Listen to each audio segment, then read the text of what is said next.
Clear.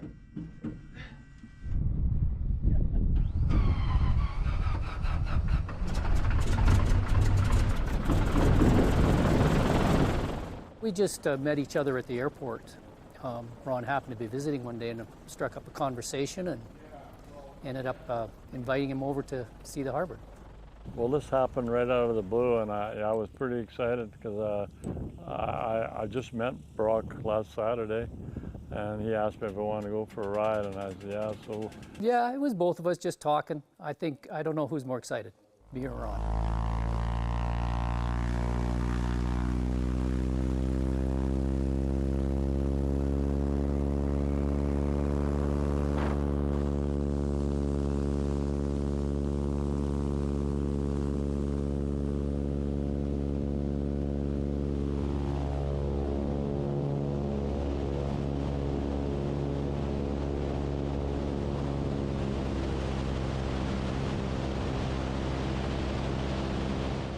Well, as I say, it was 68 years ago, so yeah, it looks great. I can't wait. The hardest part's going to be getting into it.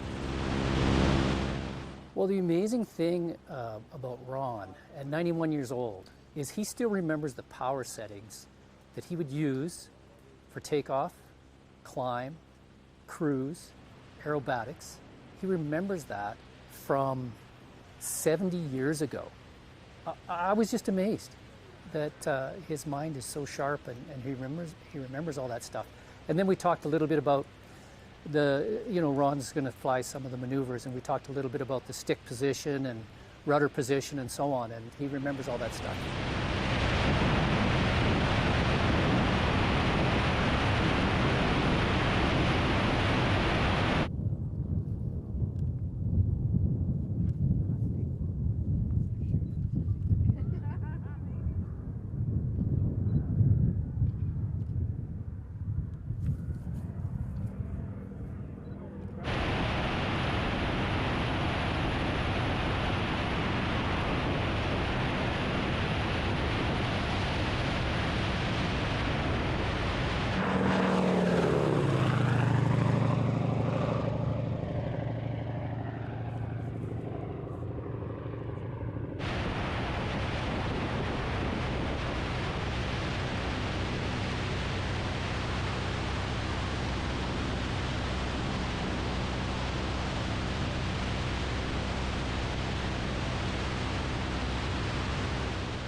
And earlier this afternoon, he said that maybe we can do a loop and a roll and a few things that I used to do, but I don't remember how, but he can probably talk me through it. So we're going to give it a whirl.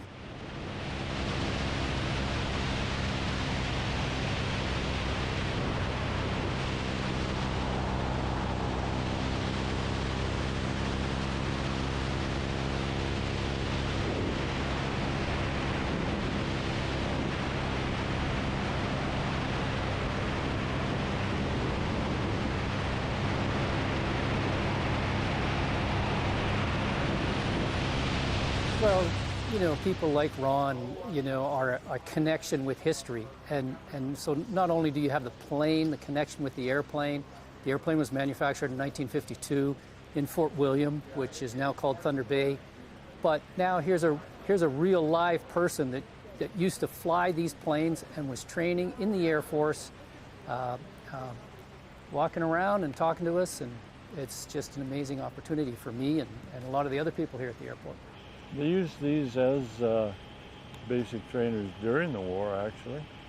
And the guys that flew these actually had armament in them at the time. So, but peacetime, we trained with NATO students. There was probably, I don't know, maybe 40 of us on our course, but 15 of us were Canadians. The rest were there was Brits, Dutch, French, Portuguese, Italians. And we trained with all those guys. And it was really great because these were the cream of the crop of their country, and we were still flight cadets.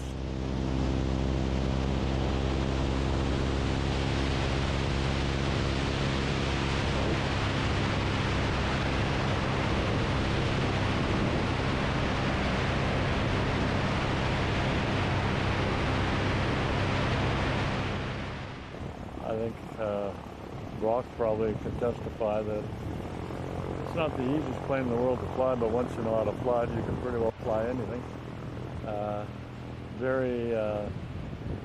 Very accommodating.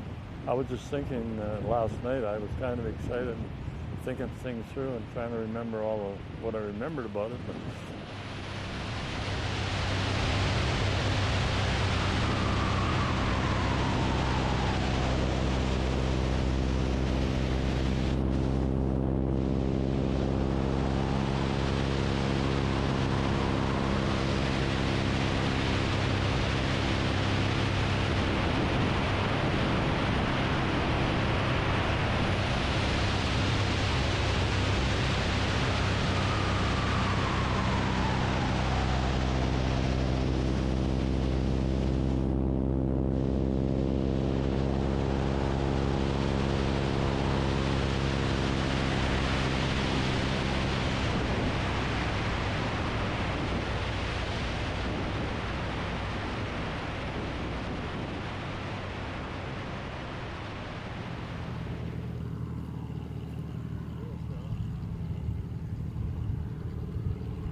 yeah, this is flying. This is really flying, you know. Average person never gets a chance to experience it. So this is really flying. This type of machine, man alive. Brock, I am so thankful I can't even express it. Flying. The best part is flying. There is no best part, it's all great. But flying this type of aircraft is probably, you can't describe it. It's probably the most fun of anything I flew. I flew T-Birds, I flew Mitchells, this was the most fun aircraft I ever flew. I forgot how amazing, how much fun it was. Brock did a loop and a couple of rolls off the top and let me fly it a bit. I didn't want to do a loop, I should have tried one, but I'm chicken. But man, it was fantastic. Just bloody fantastic. Awesome.